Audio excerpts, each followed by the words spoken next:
Hey, it's your brother VANSILK, not in my house. Woo, it's hot. Well, today's subject is going to be about the record advances that the first generation, the pioneers and legends of this culture, what would their record deal like, they advanced like back in 1979 and 80? Boy, you will believe what was some of these advances was. It's unbelievable. But before I go there, and before I buzz off and come right back, got on the Mike and Dave shirt. Mace, Fabio. A lot of y'all don't understand the record business.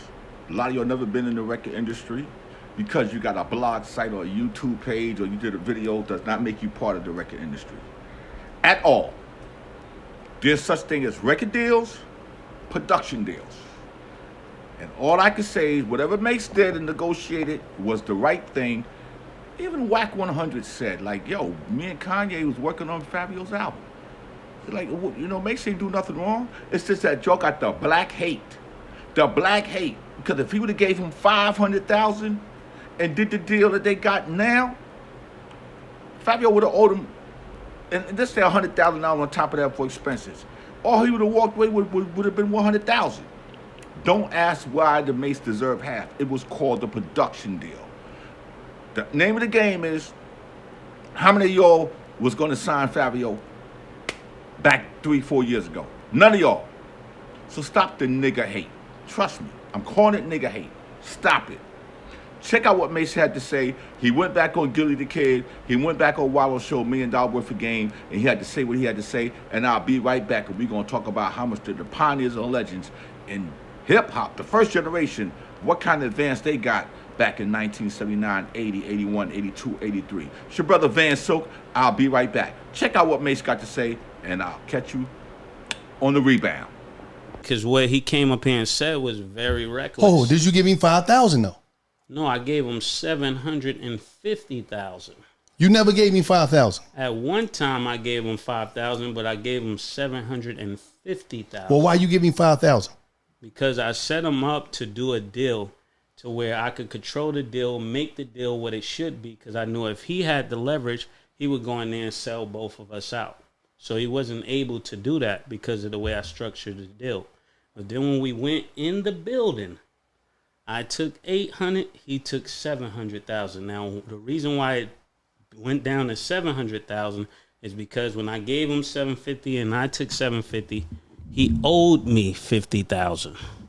So why he owe you 50,000? For all the money that I was spending until he got the deal. Oh, okay.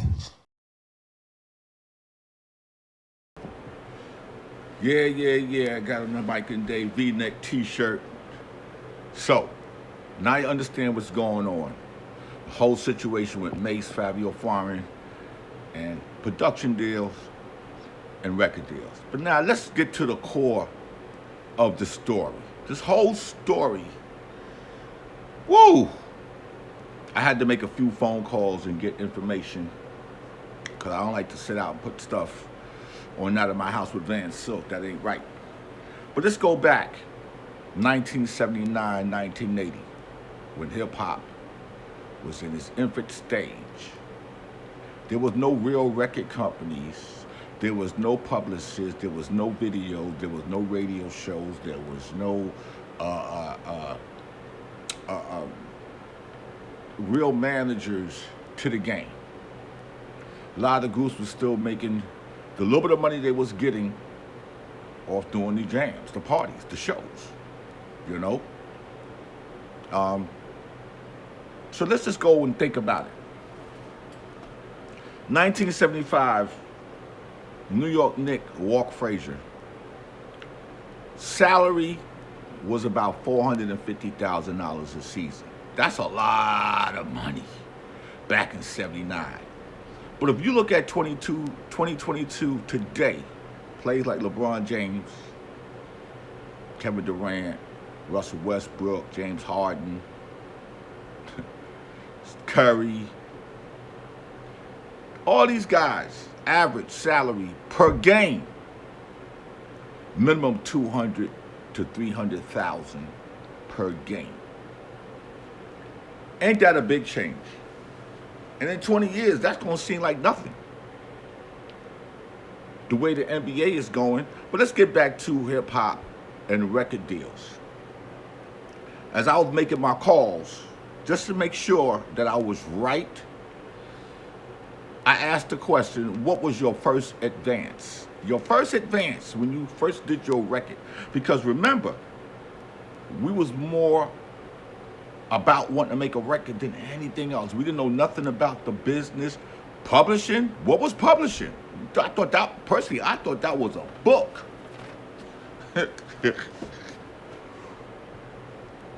So, man, this is going to be crazy. When I talked to Scorpio from Grandmaster Flash and the Furious 5, when they did Super Rapping at Enjoy Records, I moved their advance. And we didn't get no advance. We didn't get no advance when we went to Sugar Hill. I'm like, wow. But see, you got to understand something. We talk about 79, 80. Infant stage of hip hop. They got a record. Now, when you look at Grandmaster Flash and Furious 5 and members of the group and stuff, eventually, as time went on, things got just a little better, but it didn't get great. Up until the group split in 1982 or 83, whenever it was, Sugar Hill had blessed the guys with cars. They had Mercedes-Benzes, whatever car they wanted, they had. Now, I'm not going to go into all the other details about what allegedly was given or what was not given.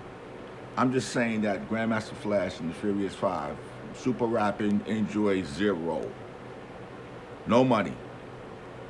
They just got to record a record. There was no recording budgets back then. You went and record a record. Sad. And not only that, you know, they was trying to they took their publishing as much as they got, you know. But as I say, this is what the groups back then who pioneered this culture dealt with. I spoke to SHA'ROCK from the Funky Four. They was the first group on Enjoy. They didn't get no advance. They just got to record a song. And when she said they went to Sugar Hill Records, she said the first time that they got any kind of money was after they released the song, That's the Joint. And she said Sylvia Robinson gave them $1,700 to split among 5 MCs. And this is back in 1981 on Sugar Hill. 1980 at Enjoy, they got zero. Nothing.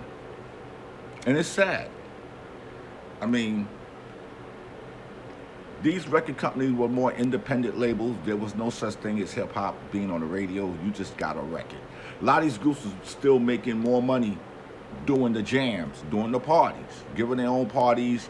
You know, Flash them starting to make a good, pretty decent amount of money just doing the parties. And eventually when they got their records and they got to go on the road, the money was a little better than, way better than getting in advance. Had a conversation with Kool D from the Treacherous 3. Now this is the first advance now we're talking about.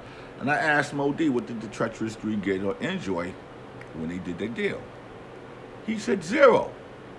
Nothing. Now we talk about these record labels. I'm not gonna sit up here and try to defamate anybody's character. But you had record labels like Enjoy, Sugar Hill, The Sound of New York, Winley Records, Paul Winley. You had Johnny Soul on Wax. You had Jack Taylor at Harlem World that had Taster Records.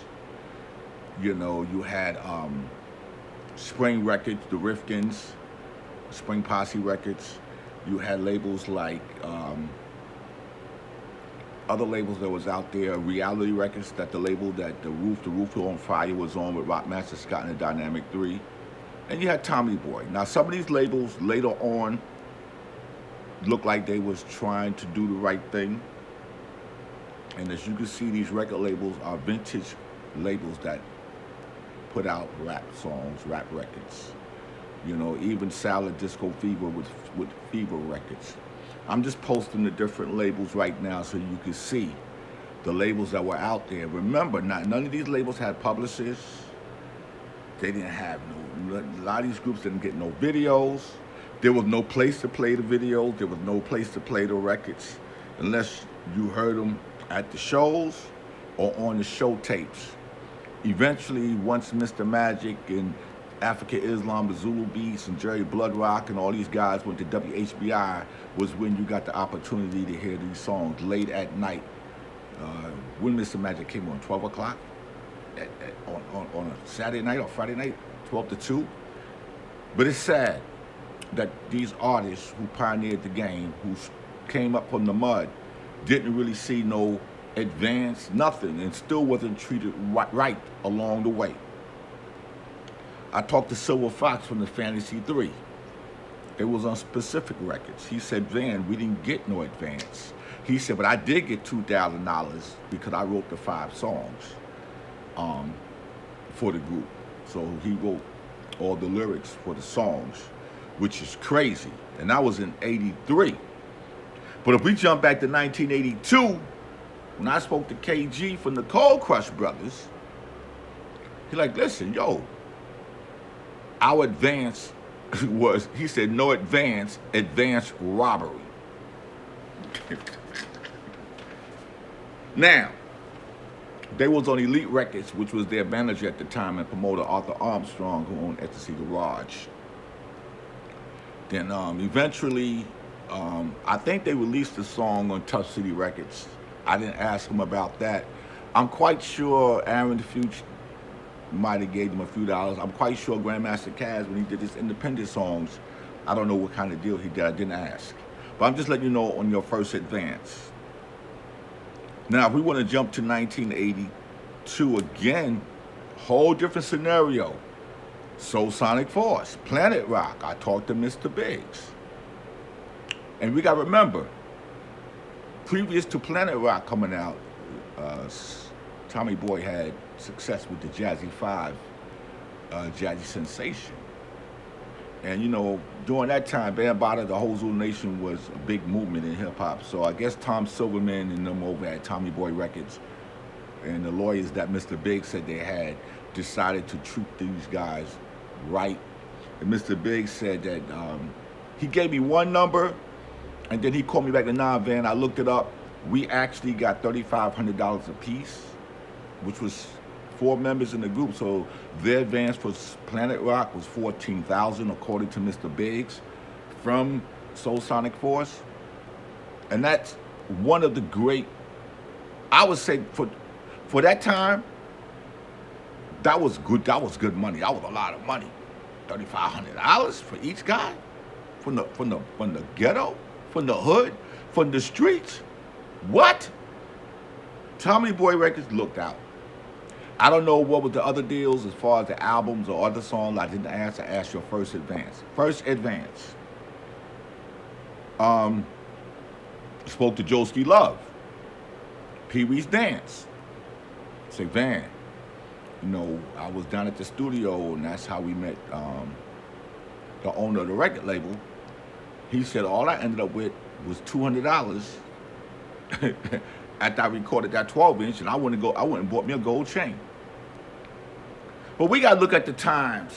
Things is different. Now, I'm not an artist, but I know when me and Afrika Islam did my 12-inch, I think we only had $2,000 to go in the studio to record the song. So basically, anything that was left after the recording, buying the 3/4-inch reel, the 1/4-inch reel, the engineer course, the mixing course, I think me and Islam might have had like $600 left out of the $2,000. You know, I went to Secret Sound Studio. I think we booked 10 hours because Islam did the track in his crib, which Islam was good at. I did the dummy vocals in his crib, but I went in the studio and I did the vocals in the studio. So that song, The Bass Pipe Is Not Your Friend, I think that might have came out around 1986. That was Don Oriello over there, who was responsible for Lisa and Cult Jam. And his family owned Casper the Ghost and Felix the Cat. Yeah, Don, Oriello. But last but not least, talk to Afrika Islam again. When Ice-T got his deal with Sire Records in 86, 87, I said, what was your advance? Well, being affected Sire was a major label in 86, 87, Ice-T, Ryan Pay's album. He said he got $50,000 recording budget, but the advance was $5,000. So what they did, Islam said they bought an SP1200, which cost $3,000. And Ice-T went to Canal Street to get his chain, the famous chain with the gun. He bought it off Canal Street from the jewelers down there. So basically they had $5,000 to work with on the advance. But being affected Afrika Islam, again, did all the tracks, the majority of the tracks. In his crib, I guess he just dumped them in the studio. Ice-T did the vocals, and there you go, you got Ryan Pay's. So basically, these artists, and I could tell you more and more stories about a lot of these artists recording, because everybody wanted to have a record. Having a record was the biggest thing back then. Because I don't think everybody took it seriously early in 79 and 80 about it being a business. And once you did get a record, you was able to charge a little bit more for your shows. And it wasn't like they was getting $1 million for shows now, because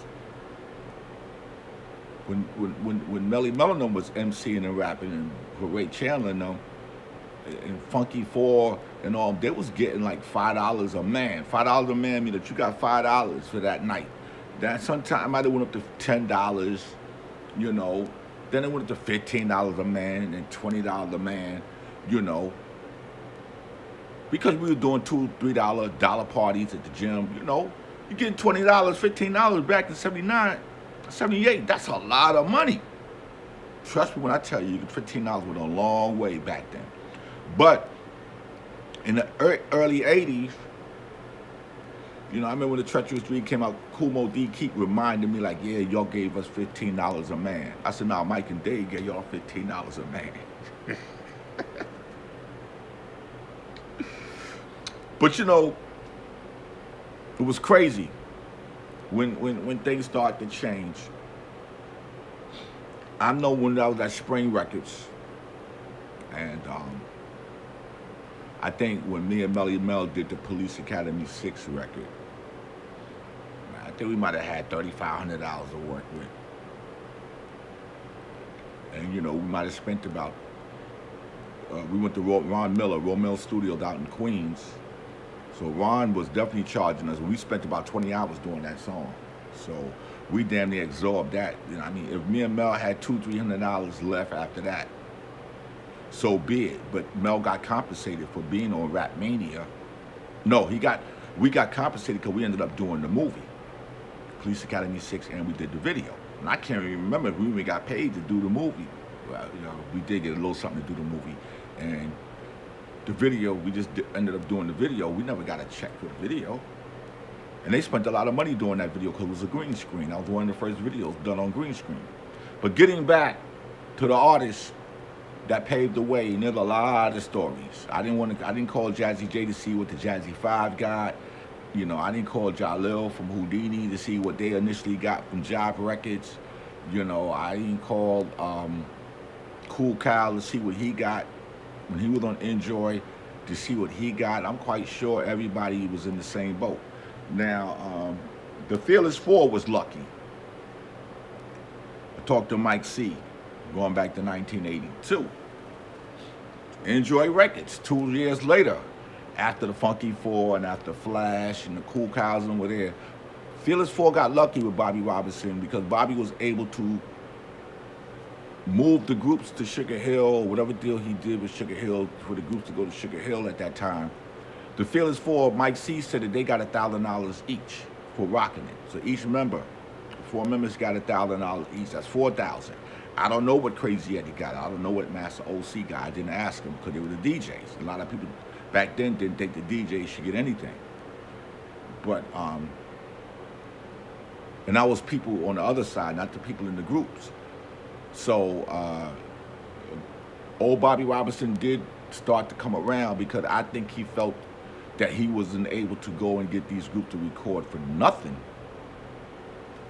And 2 years later, after hip hop has done right, because then you got to remember, they start to become other labels start to come into the game, and you know, have money. You know, because by '82 the Message was out. That was a big record. Don't forget the Sugar Hill Gang came out in '79. That was a big record. But that was on Sugar Hill. I don't know if the Sugar Hill Gang even got an advance. But I know one thing, Bobby Robinson was an independent label who used to put out a lot of doo-wop records, him and his brother. You know, he's the guy who actually discovered Gladys Knight and the Pips. I don't know.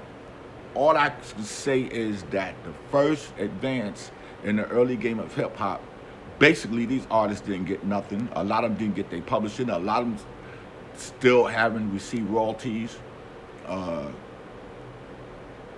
Some of the artists on Sugar Hill had a class action suit, which they just won recently against Sugar Hill Records on the publishing, back royalties. And it's sad because this is what we was faced with coming up in the game. When you look at artists today getting $3, $4, $5 million album budgets, getting them $500,000 advance, $1 million advance, which is all recoupable. They're gonna recoup everything. If they have a luncheon at the record label about your project only with your team, and whatever they spent is going against that artist. Trust me when I tell you. And they know how to pad the budgets. But that's what hip hop was in the beginning. I don't want none of the artists to feel like, yo, I mean, a lot of them is like, yo, man, the money they get today, we ain't never seen that money. If Fabio got $700,000 just from the beginning of the deal that Mace ended up setting up for him, a lot of the pioneers and legends in this game ain't even seen $700,000 in their whole career. I said a lot of them. There are some who might have seen that type of money. Curtis Blow, Flash, Melly Mel and them. Someone might have seen close to that type of money. I know Flash seen well over that. I know Curtis Blow have. I didn't call Curtis to ask him what his deal was because I'm trying to get this done. But all I know is that a lot of groups early on were taken advantage of. I mean, either of you just gave them some McDonald's money, OJ money, you know, money to go buy something. But you was only selling 12-inch records. So I like to congratulate and thank the groups that participated in this here by giving me the information that I think y'all need to have. And a lot of these groups, you know, Mo D went solo. He's still working. And whenever he decided to do the Treacherous and Kool Mo D and all that, there's monetary ways of him making money. Soulsonic still work. You know, Ice-T is definitely working. Look at his career. You know, Joski Love does shows here and there. The Funky Four don't really do shows, but look at where SHA'ROCK is at now on Rock the Bells. You know, she's speaking at colleges. She don't want to perform unless it makes sense.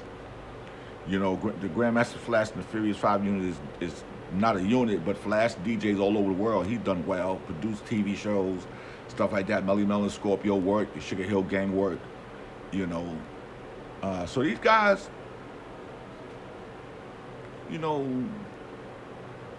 even though they didn't get the early money, they still living off the songs and can perform. And for those who do have their publishing, congratulations to you. But I just like to say, in the early days, 1979 with Sugar Hill, then you had 80 and 81, there was really no money. I can imagine that Paul Windley, when he put out his two daughters, Paulette and Tanya Windley, put out their song, I'm quite sure he didn't give them no money. No advance, he just put them out. So, this story can go deeper. I can take the story further. Tyrone from Coldchilin said, Lawrence and Dana Goodman at Pop Art Records, when they put out the Shantae record, they recorded the record off the radio and pressed the records and told Tyrone, listen, we got a record, we got records. Now I don't know if Ty went and worked out a deal on some money or whatever. That was the launch of Shantae. It was on vinyl. Same thing that, you know, he didn't do the same thing with Supernature when he had Salt and Pepper on Pop Arts out in Philly. But the whole point I'm trying to say is that there's a difference between a record deal and a production deal. What Mace did was 100% legitimate. Okay, he took an unknown artist and look at him now. But if we go back and look at the pioneers and legends who had got signed to recording deals back then, early in the stage, they didn't get no advance. And anything they did get was really nothing to talk about. I mean, $200 for Joeski Love, so that might have been a lot of money for him, but what kind of chain could he have bought? You know, I know when Ice-T and Melly Mel and Bronx Style Bar, when we did Cars and The Beach over at Spring Records, there wasn't no big advance. Listen, if they got $300 each after they recorded those songs, you was lucky. But that's the record business. Like Chuck D say, the wrecking business. This is your brother, VANSILK, Not in My House. Mike and Dave. Mike and Dave Records. The first label with the first hip-hop one-sided record. Crash Crew. Force of 5 MC, the Poison Clan. Peace. You walking down the street with your box in your hand and you playing the music of the Poison Clan, and you walking the pavement of the Sunshine Street and you snapping your fingers to the show shot beat, and then you hear G-Man on your radio rapping, your feet start to dancing and your hands start to clapping, so you say to your friend that he's really good. I'm gonna take it show and rock the whole neighborhood. So you take the show and it sounds so very nice. So you sell it down the block for a very high price. Now the whole damn block is trying to sound like me, but I'm the original and not a duplicated copy. So